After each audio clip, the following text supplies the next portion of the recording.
శ్రీరంగం పోతానన్నారా? నేనన్నా మా అమ్మని తీసుకొని శ్రీరంగం పోయి ఉంటా, అక్కడ ఊళ్ళో ఉంటా, ఎవడో ఇంత ప్రసాదం పెట్టకపోతారా అక్కడే ఉంటా,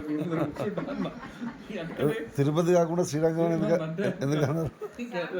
దీనికంటే అంటే సార్ అంటే వైష్ణవ సంప్రదాయంలో ఆయన నెంబర్ 1 అది ఓటింగ్ అయిందండి. పాకిస్తాన్కి వీడియో తీస్తున్నారు చెప్పినట్టు కాదుగా. ఇప్పటి నుంచి వెంకటేశ్వర స్వామికి శ్రీరంగనాథుడికి ఒక పోటీ వస్తే శ్రీరంగనాథుడు గెలిచాడు. దానికి ఏదో ఓట్ల లెక్క ఎట్లా అంటే ఎవరు ఇంపార్టెంట్ ఎవరు గ్రేడ్ అంటే ఏ ఆళ్వాళ్ళు ఎక్కువ మంది ఎవరి గురించి పాడితే వారు ఫస్ట్ పొజిషన్ అంటే ఒక ఆళ్వాళ్ళు శ్రీరంగనాథ్ గురించి ఎక్కువ పాడారు, ఈయన గురించి తక్కువ పాడారు కాబట్టి ఈయన ఓడిపోయారు, గెలిచాడు.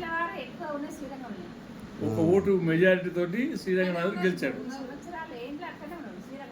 అసలు శ్రీరంగనాథుడు మోసం చేసి ఇందాక ప్రవచనంలో వచ్చింది, భగవంతుడు కూడా మోసపోయి భగవంతుడు కూడా తనను తాను మర్చిపోయి అన్నీ తెలిసిన భగవంతుడు ఏం తెలియని వాడైన అంశం ఒకటే.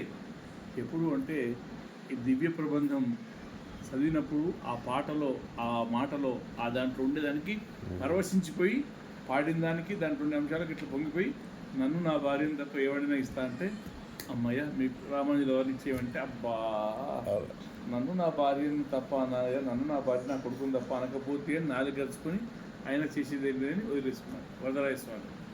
ఆ వరదరాయ స్వామి దగ్గర కంచిలో వరదరాయ స్వామి దగ్గర ఉన్న రామానుజుల వారిని రప్పించడానికి రంగనాథుడును ఇక్కడ ఉండే ఈ ప్రబంధం బాగా పాడే వాళ్ళందరూ చేసిన ట్రిక్. ఈయన మోసానికి ఆయన బలైంది, ఆయన కూడా మోసపోయింది, మాయలో కమ్మిపోయింది. ఎందుకంటే ప్రబంధం అంత గొప్ప ప్రబంధం అని చెప్పా వీళ్ళకి. అంటే ఇప్పుడు సిచ్యువేషన్ అయినాక 11 పెట్టండి 8 పెట్టండి మంచివాడు పెట్టండి అంటే ఎక్కడ దొరుకుతారు? అక్కడే 2 గంటలు. వరదరాజస్వామి కొడుక రామానుజం వరదరాజస్వామి సేవలో ఉన్నారు. వరదరాజస్వామి ప్రాణం కాపాడిన తండ్రి దేవుడు. ఈయన ఒక కాంతిమతి ఆమె కొడుకు, అలాగే కేశవజు ఆయన కొడుకు రామాయణ వారు. వీరు ఒక అద్వైత పండితుల దగ్గర చదువుకుంటున్నారు. ఆ పాఠం చెప్పే గురువుగారు తప్పు చెప్తుంటే ఇది కాదు ఇది అని నేను శిష్యుడు చెప్పాడు. గురువుగారికి ఎట్లున్నారు విపరీతంగా మండింది, మామూలు కాదు. ఎండాకాలం 55 ఎండ ఉంటే ఎంత మండిందో అంత మండింది. ఇక లాభం లేదు, ఈయన అడ్డు తొలగించుకోవాలనుకున్నాడు. శిష్యుడిని చంపాలనుకున్న టైంలో వరదరాజస్వామిను ఆయన భార్య పేరుదేవి తాయారు గారు ఇతన్ని కాపాడారు.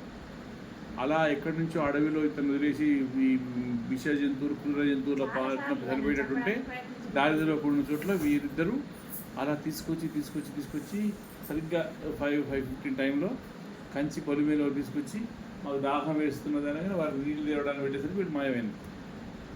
ఓహో వీళ్ళు వచ్చిన వాళ్ళు ఎవరో కాదు, నన్ను ప్రాణం రక్షించిన వారు వరదరాయ స్వామి పేరుదేవి తాయారు అనుకొని దాహం ఉన్నారు కదా అంటే తీర్థం కావాలని కోరుకుంటారు. రోజు అక్కడి నుంచి నది దగ్గర నుంచి భగవద్ ఆరాధనకు తీర్థం తీసుకొచ్చే కైంకర్య సేవ చేస్తూ ఉన్నారు రామాయణ వారు.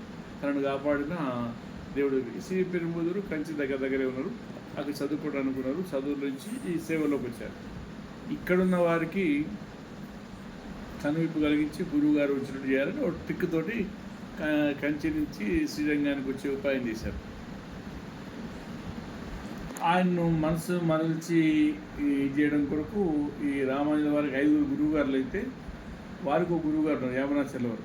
వారు తన శిష్యుడిని పంపించి ఇతన్ని శ్రీరంగానికి రప్పించాలని ఆయన వినేలాగా ఒక శ్లోకం ఎట్లుంటారంటే కొంచెం చాలా రకరకాలు ఉంటాయి. ఈ రామానుజుల వారి చిన్నమ్మ కొడుకు ఒక ఆయన రెంబాబు